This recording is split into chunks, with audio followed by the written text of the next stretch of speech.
Hi folks, welcome to the Prepared Homestead. This is Travis. Thank you all for stopping by to watch. A little muggy today.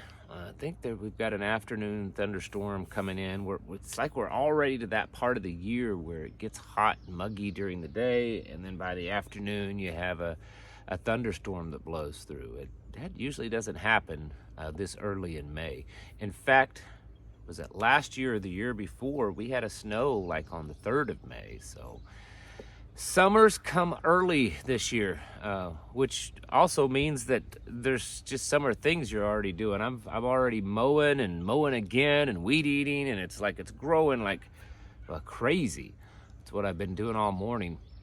And there's places I mowed just about probably 4 days ago, and it looks like it needs it again. So it's just that time of the year. I haven't had a lot of time to look at all the exciting things that's going on in the news, just a little bit, but there are certainly things happening today. Looks like Israel is about to, well, things are about to get crazy in Israel, and I don't know all the intricate details of it because I've been busy and haven't followed it in detail, but apparently Israel killed some leaders, some jihadist leaders and their families, and the Palestinians, along with Hamas and others, Hezbollah, they've all said that it's going down. It's going down. Lebanon has put troops on their border to protect Lebanon. Israel has called up a bunch of reserves, and they've moved tanks and other military equipment into the area around the Gaza Strip. And a lot of people think that an actual full-scale war is about to happen, not just a few, lobbing a few rockets for a couple of days and then that's it. So that's happening. Pakistan is trending today, apparently, because it looks like it's just overnight almost falling apart. It's interesting because, let's see, what was the timeline? Week or so ago, we offered to bribe a bunch of Pakistani teachers to teach transgender policies, and then Pakistan said, well, we're going to go off the dollar a few days ago. We're not going to use US dollars anymore. We're going to buy with yuan. And then all of a sudden now there seems to be some type of coup attempt. Buildings are being burned, no internet pretty much in the country, and it's just kind of all falling apart all of a sudden there in Pakistan. This is also after China just pledged to spend $58 billion to build this high-speed rail through Pakistan. So yeah, there's something going on there, that's for sure. And then of course the whole deal in Russia, how things are, at least on the appearance and what we're being told, is about ready to kind of blow up into something a lot bigger. Russia has made claim to that the real war is about to start, that they're taking off the kid gloves, so to speak, and that they're about ready to unleash their fury on Ukraine and maybe even the West. Today, I saw a report that there was an unusually high amount of activity in the Black Sea of NATO surveillance and command planes and the support fighters and support refueling tanks flying around in the Black Sea. Could be something, could be nothing. Ukraine has claimed, and the United States is now backing up the claim, that Ukraine shot down a hypersonic missile, the first time that's ever happened in history, using a U.S. Patriot system missile. Who knows if that's true or not? I mean, I'm starting to wonder in a lot of ways just how much of any of this is true. I mean, if you sit back and you take it all in, that it's been over a year now that there's been a war going on there, and there's not really a whole lot of movement. I mean, it's almost like a World War I scenario where it's this trench war that's moving, millimeters at a time, and then you sit back and you look at the amount of money and manpower and military equipment on both sides that's gone into this war, and very little has been of any true successes on either side. It's quite possibly one of the most inefficient wars, at least in modern times. Who knows? Because the reality is we have very little information that can be confirmed to be accurate and true. All this is going on, and US dollar not looking any better. The default doesn't look good. Biden and his instability is just sounding awful. Man, the last few days he's talked a few times and sounds like he's getting a lot worse. I mean, it's always been bad, but the mumbling and the gibberish and the confusion, and well, it just sounds worse. And I think a lot of people are kind of wondering just where we are in the severity of this. How far along are we in the collapse? Are we possibly further along than we think? Because maybe the media and all of its tentacles of the New World Order has done a really good job of subduing the visuals of what's going on to the point that it's making it feel a lot softer and a lot easier than it really is. I don't know. It's just speculation at this point. But I kind of believe that the toilet's already been flushed and we're just right now riding the swirl as it goes down. That's just my opinion. If that's true, if there's any truth to that at all, the seriousness that we should be taking on this needs to be hardcore. I get criticized from time to time for being too much doom and gloom, for repeating myself, or making it sound like the world is falling apart. Well, in case you've been asleep for a long time, I'm pretty sure that is what's happening. At least that's what it appears to be happening. And if you don't want to fall apart with it, you should probably start getting ready. Communications, I think, is going to be important, because it's not just a collapse that we're dealing with. It's a collapse, and I've used the analogy many times, that Indiana Jones movie. The bag of sand and the artifact, and you gotta switch it over so it doesn't trigger the little mechanism. So you got that what I'm talking about.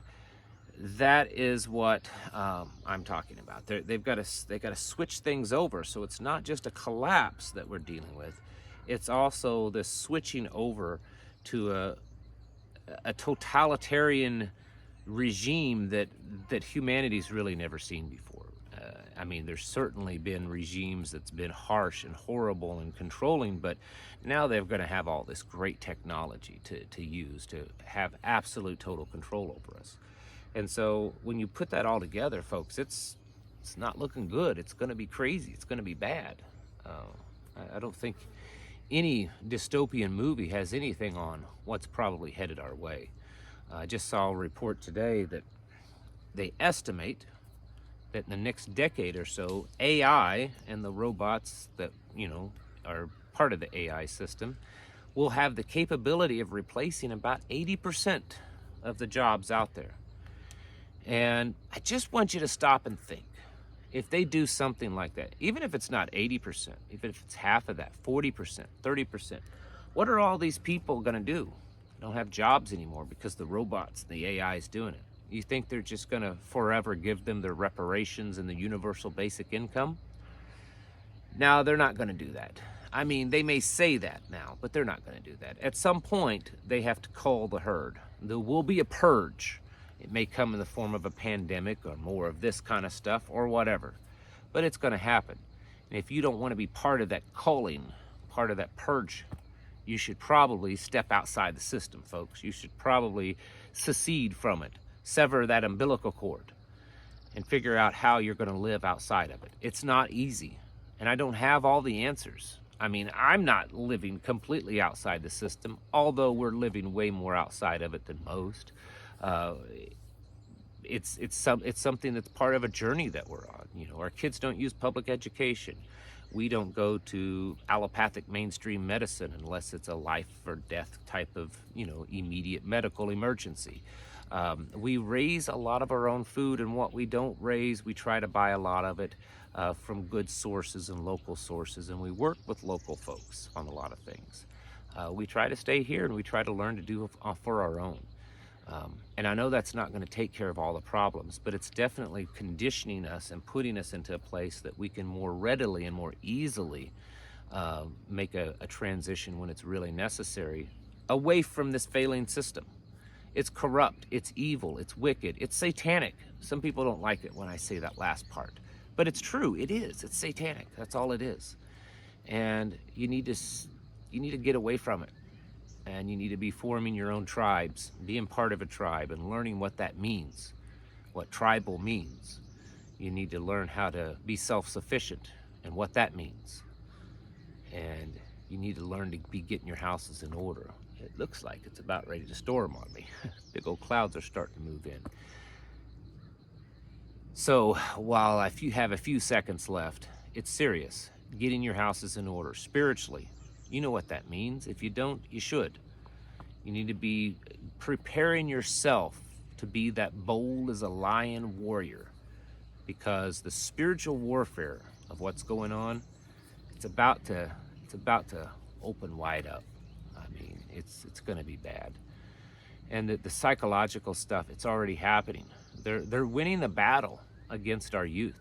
They're taking it. Yeah, there are some youth out there that are able to stand up against this. But how many young people today, people under 25, under 20, are being sucked into this ridiculous psyop that's out there, and to the point that they hate parents and they hate tradition and they hate God and they hate anything that's moral. It's a massive psyop, folks, and we have to prepare ourselves and our family for it. Physically, yes, your preps, your food, you need to produce things, you need to be able to be self-sufficient. You need to, have a stockpile. That's why I advocate, having certain foods on hand, stocking up a 2-year supply, good thing to have. If you need some, link in the description below to My Patriot Supply. Good, valuable source that's not too expensive. But then also physically, your physical body, you need to be getting as healthy as possible. It's a journey my wife and I have been on for a year. And we made a video the other day over on my Patreon channel about that. It's really a whole system. It's not like the TV shows Doomsday Preppers or something where you throw some beans and rice in a closet and you're prepared. There's more to it, folks. We need to learn to exist outside the system. You need to be getting your houses in order. Prepare yourselves mentally, physically, and spiritually. Thank you for watching, and I'll catch you in the next video. Folks, we are living in uncertain times where chaos seems to be around every corner. With wars and rumors of wars, economic collapse, pandemics, and more, we should strive daily to become more prepared mentally, physically, and of course spiritually. Please check out My Patriot Supply for all your preparedness needs. My Patriot Supply offers ready-hour food, Alexa Pure water filters, and many other emergency and survival products. My Patriot Supply is an American-owned company, run by Americans producing American-made food. Emergency food from My Patriot Supply has a 25-plus year shelf life. It's simple to fix and delicious to eat. With My Patriot Supply, you can sleep at ease at night, knowing that you and your family have the emergency food to last through the coming times. To find out more, click on the link in the description below or go to preparewithtravis.com.